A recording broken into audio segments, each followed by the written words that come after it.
Kawan-kawan, ucapkan terima kasih banyak karena bersama saya di channel saya ini, dan saya harap kawan-kawan di luar sana sentiasa sehat seperti biasa. Dan apa yang saya nak buat pencerahan hari ini berkenaan dengan isu yang mana dalam tempoh 24 jam Datuk Seri Anwar Ibrahim berjaya mengumpul dana sebanyak RM500,000, dan dana itu untuk warga Palestin di sanalah. Tetapi yang menariknya, selepas 24 jam Datuk Seri Anwar Ibrahim mengeluarkan posting dia di laman Facebook, saya lihat hari ini banyak daripada orang yang duduk di parti pemerintah yang saya tengok sibuk dengan cara mereka tersendirilah. Cuma saya membuat kritikan sebagai rakyat. Ada yang saya tengok yang ingin membuat lelongan keris lah, ada yang membuat lelongan kereta Volvo lah. Saya punya pandangan sebagai rakyat.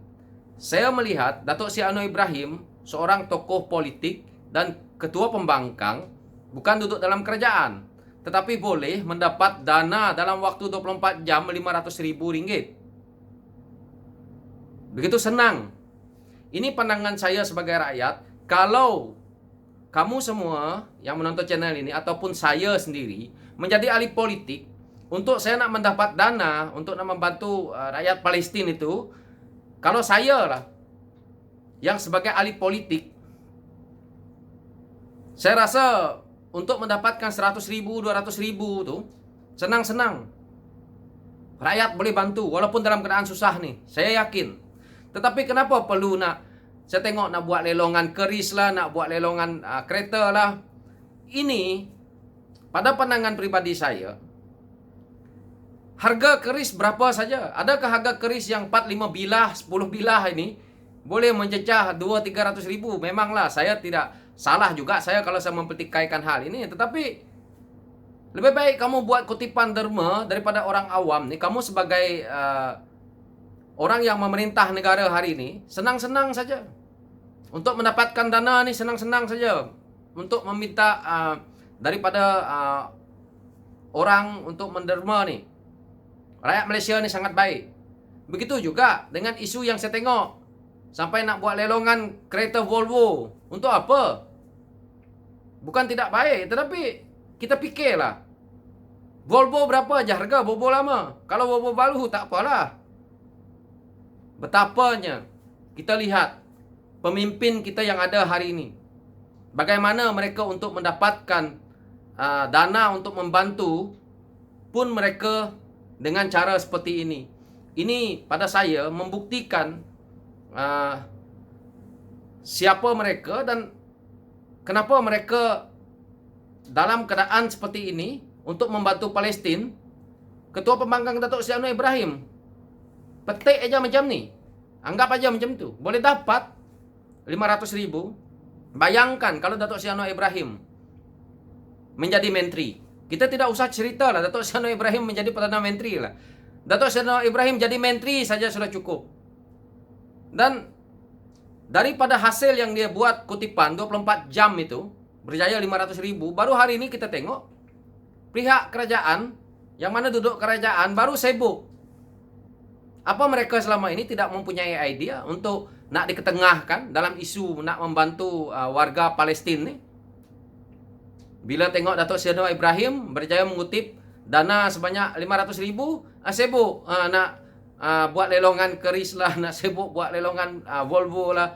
Saya tak nak cerita daripada parti mana, tapi inilah pemimpin yang ada di negara kita hari ini, yang saya sebagai rakyat memang kritik. Mungkin kawan-kawan yang dengar apa yang saya perkatakan ini nanti, carilah di media sosial tu, siapa yang buat lelongan keris, siapa yang buat lelongan Volvo buruk. Ini hakikat. Jadi kamu nak buat lelongan barang ini nanti, hasilnya kamu nak bagi dekat sana, itu baik. Cuma berapa sen yang kamu boleh dapat? Itu pun kalau laku. Berapa lama nak tunggu? Nak tunggu lelongan? Aduh. Lebih baik minta derma. Rakyat Malaysia ni bermurah hati. Dan saya rasa kamu sebagai orang-orang politik, untuk nak minta derma dengan orang-orang yang bukan dalam Malaysia ni pun, rakan-rakan sejawat kamu daripada negara lain pun, seperti Indonesia ke, seperti Singapura ke, saya rasa mereka dengan senang boleh membantu lah. Saya yakin itu. Itulah saya perkatakan. Kalau saya ini orang politik ataupun kawan-kawan yang ada di luar ini orang politik, kawan-kawan senang-senang kutip derma nih. Kalau untuk kebajikan lah, yang memang orang tahu dan orang yakin bahwa dana yang kita kutip ini betul-betul akan sampai. Kita ambil contoh, Ustadz Ebit Liu. TMJ pun percaya dia, bagi duit dekat dia untuk dia menjalankan kerja amal dia. Kenapa TMJ tidak percaya kepada orang politik? Kenapa percaya dengan Ustadz Ebit Liu? Inilah yang kita lihat bahwa kepercayaan orang itu. Jadi kalau kita nak pergi ke politik ini, kita harus menjadi tokoh yang dipercayai orang. Supaya kalau kita minta sesuatu dengan rakyat, walaupun rakyat dalam keadaan susah, rakyat boleh bagi. Jadi kita lihat apa yang Datuk Seri Anwar Ibrahim buat. Sekejap saja, dalam waktu 24 jam, dah dapat 500.000. Dan duit itu tidak ada rakyat Malaysia nak pertikaikan, karena orang dah tahu Datuk Seri Anwar Ibrahim tu. Dan orang yakin bahawa duit 500.000 tu 1 sen pun tak akan hilang.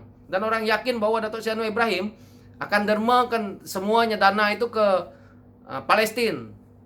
Tapi kalau ahli politik lain, saya lihat di media sosial tadi, ada yang nak melantik anak dia menjadi pengurusi itulah, pengurusi inilah.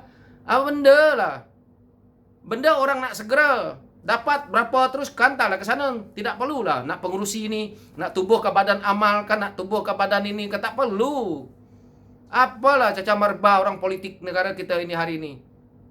Benda mudah yang rakyat boleh nampak. Rakyat yang biasa seperti saya ni yang tidak ada apa-apa pun boleh nampak. Kenapa perlu nak buat seperti itu? Inilah hasil daripada kerajaan yang mana kita tengok hasil kerajaan Tebu Atap yang bercakap tu, yang nak buat buat lelongan ini bukan calang-calang orang politik yang dah lama, yang berstatus menjadi menteri besar lah, apalah semua ada. Tidak malu ke?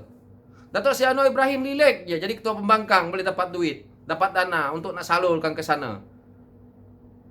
Inilah politik negara kita hari ini. Ini baru hal kecil. Bagaimana kita nak cerita ekonomi? Bila kita masuk ke ekonomi, kita nak dapatkan derma saja pun susah. Macam mana pelabur nak percaya? Kalau negeri itu dipegang oleh orang-orang ini, negara ini dipegang oleh orang-orang ini, tak ada siapa yang nak percaya. Jadi inilah yang kita akan terima di waktu akan datang. Dan hutang-hutang negara yang banyak ini, yang nak menanggungnya kita ini, anak-anak muda ni, orang-orang seperti saya ni, orang-orang yang seperti kamu yang anak-anak muda di luar tu. Mereka ini, kita tak tahu bila-bila saja pergi. Hutang negara berlambat-lambat mereka buat. Tapi nak salurkan ke sana, sampai nak buat lelongan. Ini betul-betul melucukanlah negara kita Malaysia ni hari ini. Hutang negara sampai bertrilion. Aku pun dah tak tahu nak sebut macam mana. Nah, inilah hakikat yang kita lihat hari ini dalam negara kita ini. Bila pemimpin itu tidak mendapat kepercayaan daripada rakyat dan orang luar. Ini hakikat.